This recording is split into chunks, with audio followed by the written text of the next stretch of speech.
अशा म्हणायच्या लायकीचा सुद्धा नाही. पण माझा भावाची मी 2 वर्ष वाट बघते. गुन्हेगारांनी आमच्या समोर सांगितलं होतं. तो समोरही असताना मी त्याच्या बरोबर बोलणंच असते.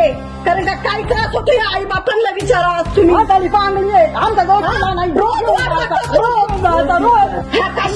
काशा म्हणायच्या लायकीचा सुद्धा नाही. काशा म्हणते आज मी. आणि घेऊन माझा भाऊ आणि त्याचा काय तपास लावायचा आहे ते मला माहित नाही. पण माझा भावाची मी 2 वर्ष वाट बघते. माझे आई बाप मला बाकी माहित नाही. कायदेशीर प्रक्रिया चालू आहे का? त्याचा तपास तर लागेलच ना.